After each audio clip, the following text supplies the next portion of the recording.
Hello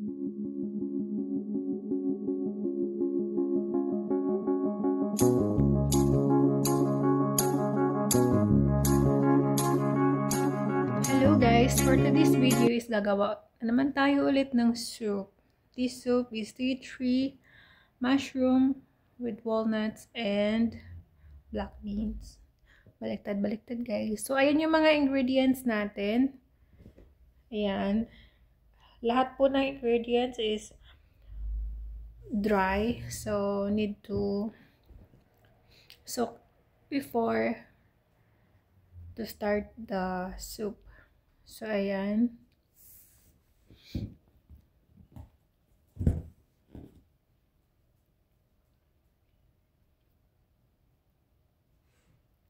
So may pork tayo. And wolfberries. And longan. And we have the Japanese yam. And we have the walnuts. And of course, we have the black beans.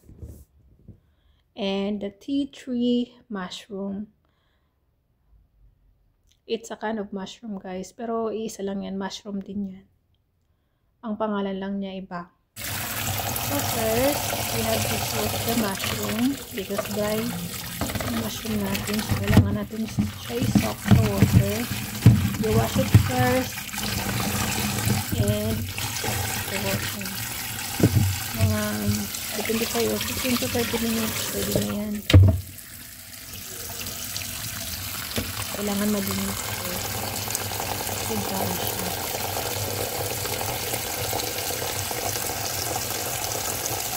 Okay, then next wasin din natin yung beans, black beans, and isasok din natin siya sa water. So everything needs to soak into the water kasi mga dry. And of course, for Japanese yam, meron din fresh. Pero, marami tayo mga try, so you have to try them. And we have also the walnut. So everything is washed.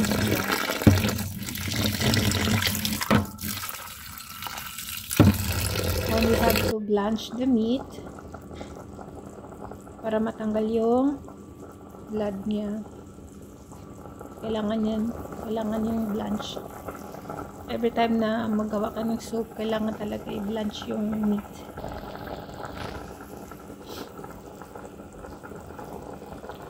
Mga 5 minutes lang. Mas mataas na yung 5 minutes. So, ayan na lahat. And, mag-boil kayo ng water and ilagay yung mga ingredients.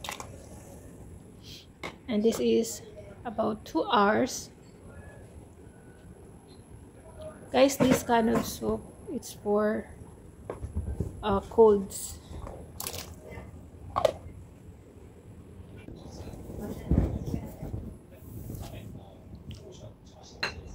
So, ilagay nyo lang siya lahat. And, boil it for 2 hours. Depende sa inyo. Pero usually 2 hours. And 2 liters of water. So, takpan nyo lang siya. So, ganyan na.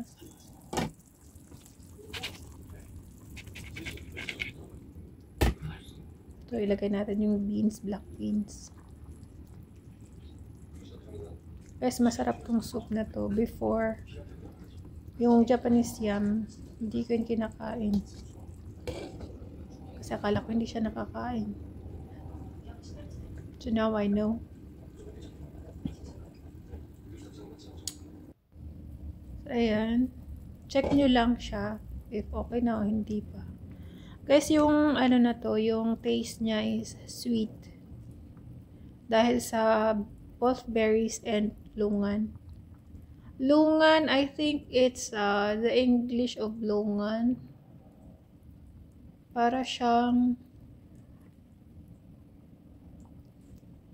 leech. Para ba yung peach ba yun? Basta ganun siya. So, ayan na, after mga ilang oras. Ganyan na yung kulay niya. Dapat dark dahil sa black beans.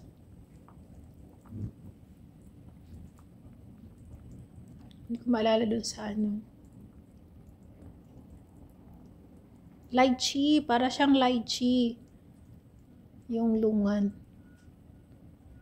Correct me if I'm wrong. Sa mga alam dyan, yung mga nasa Taiwan, sa Singapore, tama ba yung sinabi ko na lungan is a lychee? So, ganyan lang siya. Boil nyo lang. Pinahaba ko lang yung video para sa oras natin. Ma-reach ko lang yung 13 minutes. Ayan. Medyo matagal-tagal pa to siya. Kasi it's 2 hours. Boiled 2 hours.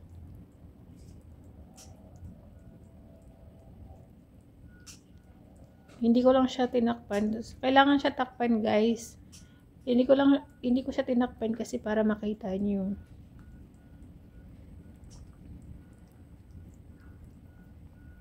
So, ganyan lang siya. And for this soup, it's like a remedy. So, for Chinese soup.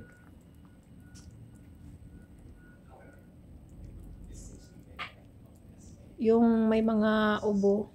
Ito yung mga, actually madaming yung mga ginagawa kong soup. It's for coughing. For pang-relieve sa mga may ubo. Or makati yung lalamunan.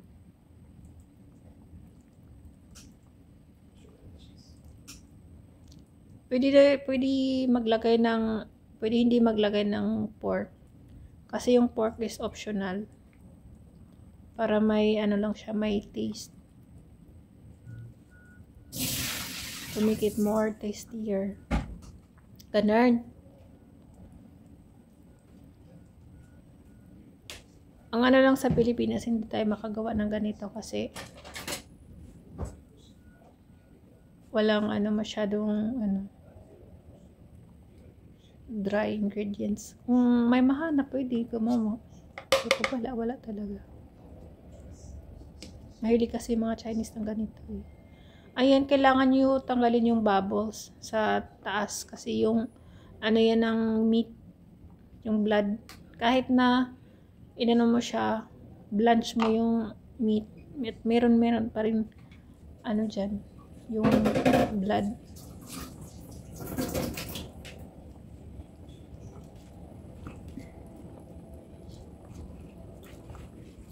And parang last ko na nilagay dyan yung mushroom. Kasi need siya linisan. Tanggalin yung roots niya.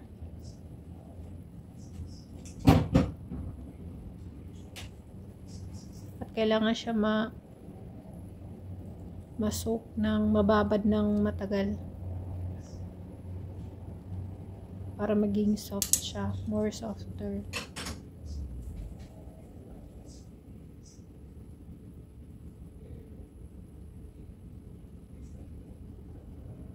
Pwede naman fresh yung mga ingredients. Meron, hindi ko alam kung mayroon sa Pilipinas yung mga ganito. Pero nasaan tayo? Chinese country. Yung culture talaga nila, mahilig talaga sila ng ng ganitong mga soup.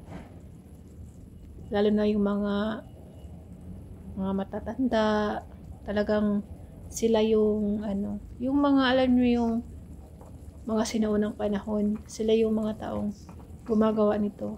Kasi hindi sila more on yung gamot na tablets or capsules for sa mga gamot nila. Ang ginagawa nila ito, 'di ba, more healthy. Mas healthy siya rather than the sa mga medicines. So, yun yung ng amo ko. Kasi, pag pure Chinese, talagang ganito yung mga ginagawa nila.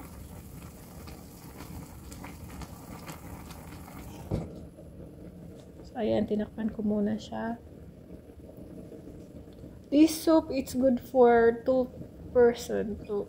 Tapos, kung siya lang mag-isa, 2 beses niya yan kakainin.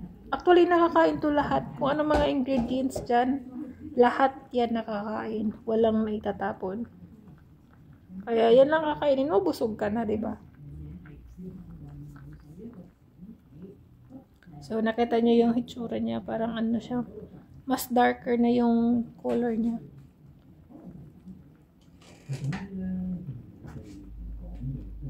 Matamis yan, guys. At ang sarap. Ay, ano lang yung lungan yung hindi lang nakakain dyan. Kasi wala na siyang taste. Nasa soup na siya. Pero the rest, talagang nakakain mo lahat.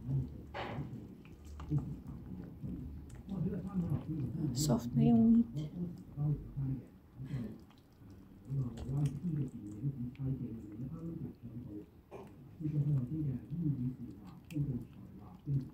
Kasi inuubo kasi yung amo ko eh.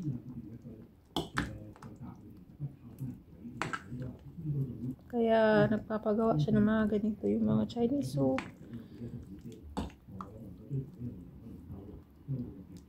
Binibidyo ko siya para ano, if ever man na ano, at least may maalala ko yung mga ginagawa ko dito. Yung mga niluluto ko. Ginagawa ko ng video. At least pag bumalik ako sa Pilipinas, pag nag-for good na ako, makikita ko yung mga ginagawa ko.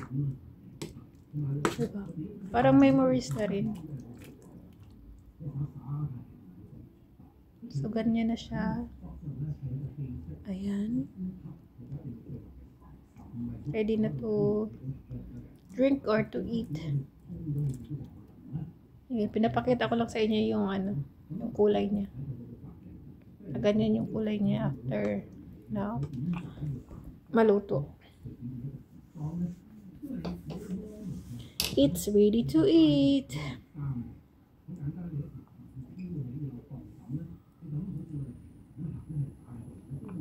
And thank you so much, guys. Thank you so much everyone for watching my videos, and hoping na hindi po kayo magsasawa sa mga video na ginagawa ko, and sana nagustuhan nyo.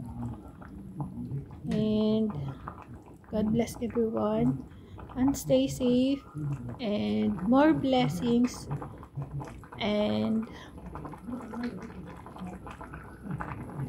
bye. Pinatagal pa yung bye. Love you all, guys. And